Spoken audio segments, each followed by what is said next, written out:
Hello children, welcome back to my channel. Today we are going to see class 8 understanding quadrilaterals exercise 3.1. So yesterday I have uploaded the introduction of this understanding quadrilaterals. Those who have not seen, kindly go back and check the video and then come back here. Before that, those who have not subscribed my channel, kindly subscribe. And now let's get into the video. So now let's see the first question. Given here are some figures. You need to classify them as simple curve, convex polygon, simple closed curve, polygon or concave polygon.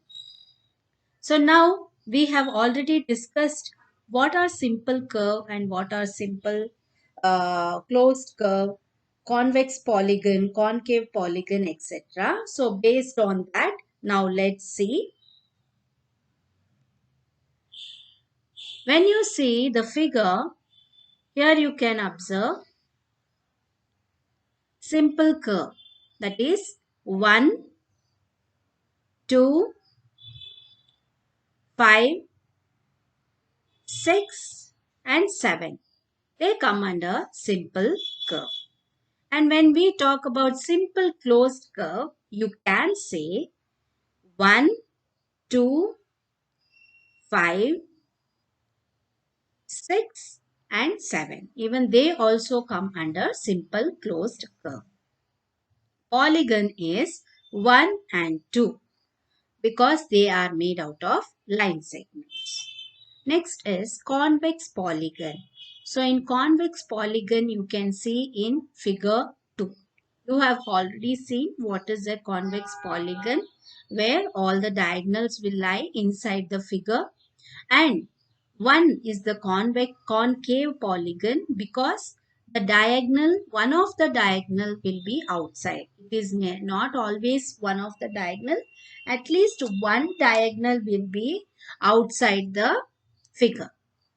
Now let's see the next. And in the next question, here, how many diagonals does each of the following have? First one is convex quadrilateral. So now when I take a quadrilateral, how many diagonals can you observe here?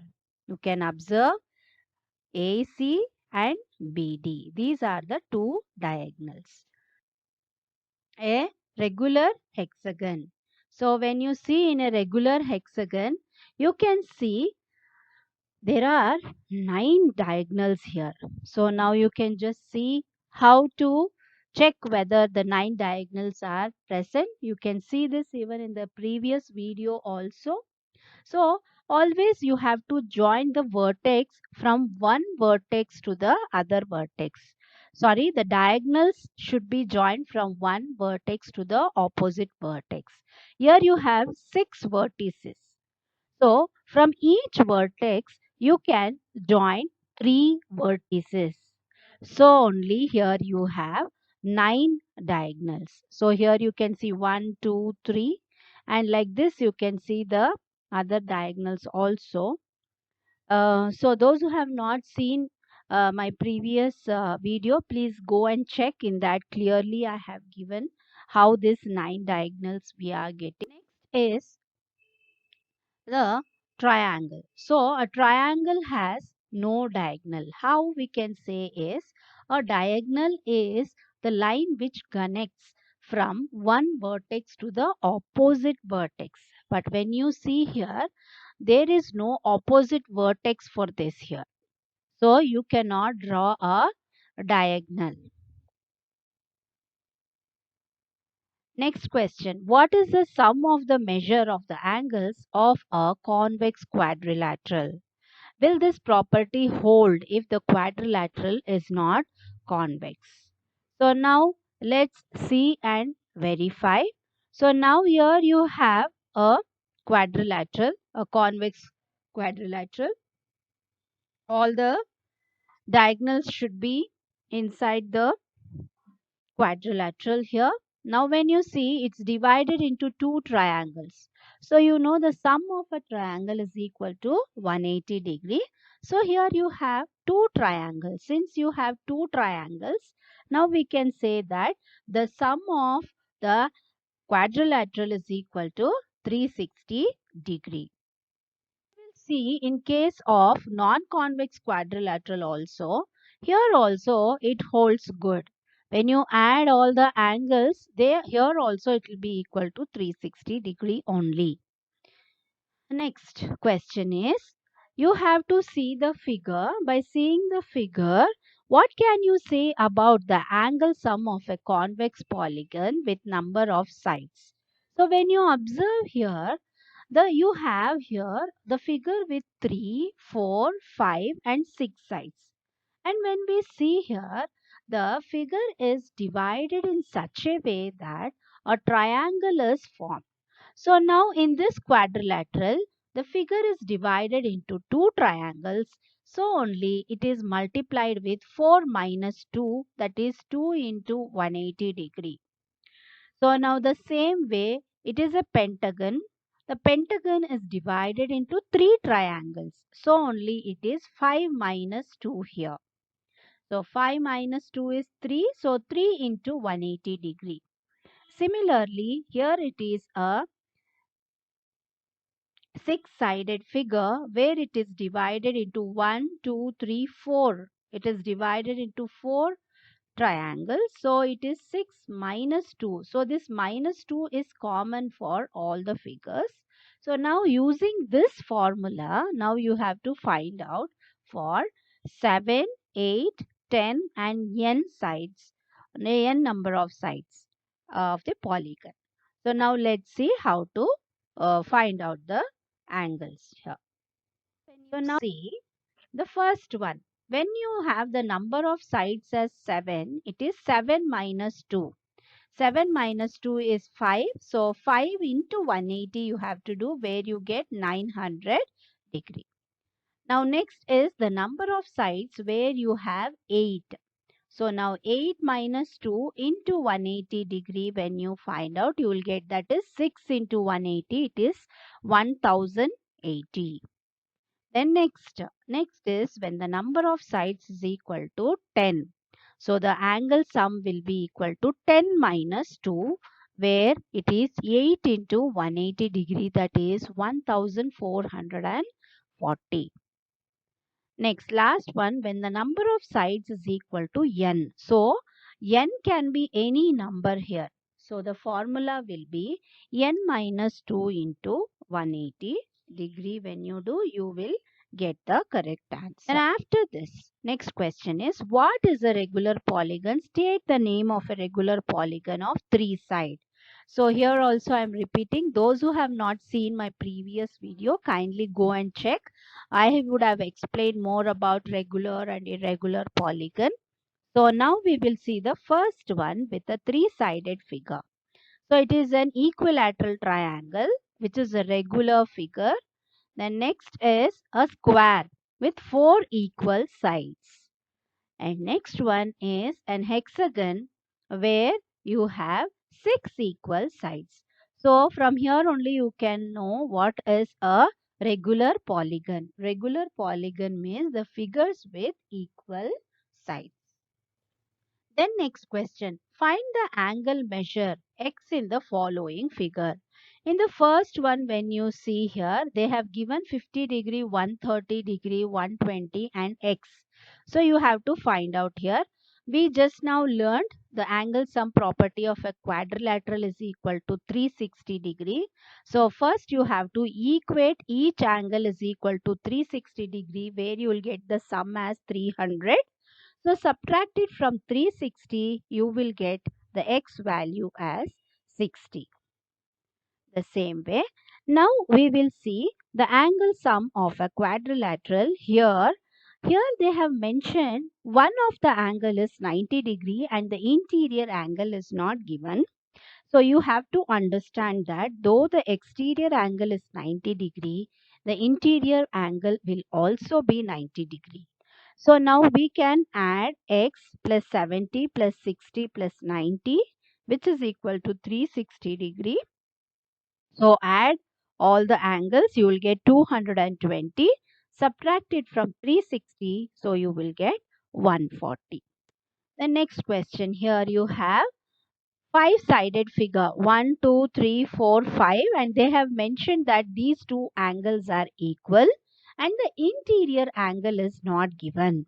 So first you need to find this interior angle. So for finding this interior angle, what you have to do? Yes, we have to find a linear pair. You should subtract this from 180. Then you will get these two angles. So now we will see uh, when you subtract here from 180, you will get 110, and when you are subtracting 180 minus 60, you will get 120. So now you are going to add all the angles. 2x plus 30 plus 110 plus 120, which will be equal to 540. Here, as it is a pentagon, the sum will be equal to 540. So subtract it, you will get 2x equals 280. So divided by 2, you will get x is equal to 140. And now in the next figure, no measurement is given. Instead, they have marked these lines. So what does this line indicate? Yes, this line indicates that each side is equal. So you have a hint here. The hint is all the sides are equal. If all the sides are equal, even the angles are also going to be equal. So since here the angle is x, here you have how many sides? 1, 2, 3, 4, 5 sides. So you will have even 5 angles, that is 1, 2, 3, 4, 5. So now you will have 5 times x is equal to 540, and x, each angle will be equal to 108 degree. Next we find angle x plus y plus z. So children, here each angle is being extended so that an exterior angle is formed. So when the exterior angle is formed, here you can subtract it from 180 and get the value of x, y and z. So now let's see how to find out. So here you can take angle y. So y will be equal, for finding out y, first you need to find the angle sum property here, that is 90 plus 30. 90 plus 30 is 120. So we will subtract it from 180 and we will get here 60. So now when you want to find out y, subtract it with 180 minus 60 where you will get 120. Then z, the same thing. You are going to add z plus 30 is equal to 180 where it is a linear pair. So z will be equal to 150 degree. The same way, now find out x also. X is equal to 180 minus 90 where equal to 90 degree. So when you add all the angles, it will be equal to 360. Okay. Though it is a triangle, the sum interior angle is equal to 180 degree. When you are adding the exterior angle, see the sum what you are getting. The sum is equal to 360 degree. Now let's, here also it is a figure with 4 sides and you have 4 exterior angles. So now what you had done in the previous question, the same way, now we have to find all the exterior angle. So now let us consider this angle as R. So now we will add all the angles here, 60 plus 120 plus 180, and subtract it from 360. Why we subtract it from 360 is because it's a quadrilateral. The sum of a quadrilateral is equal to 360 degree. So here you get 100. So now we'll start finding out each angle. So x will be equal to 180 minus 120 and you will get 60 degree because of linear pair. The same way y plus 80 where y you will get 100 degree. The same way z plus 60 is equal to 180 degree. So that is z you will get 120 degree. So w to find out W, first we had to find this. Initially we did this and we have got the value as 100. Subtract it and you will get 80. So add all the exterior angle and the sum will be equal to 360 degree. In the previous question also it was 360 degree and now also you are having 360 degree. From here what can you conclude? Yes, you can conclude that the sum of a exterior angle of any polygon, it will be equal to 360 degree. Okay children, hope all have understood. Those who have not subscribed my channel, kindly subscribe. Meet you in the next video. Until then, take care and bye children.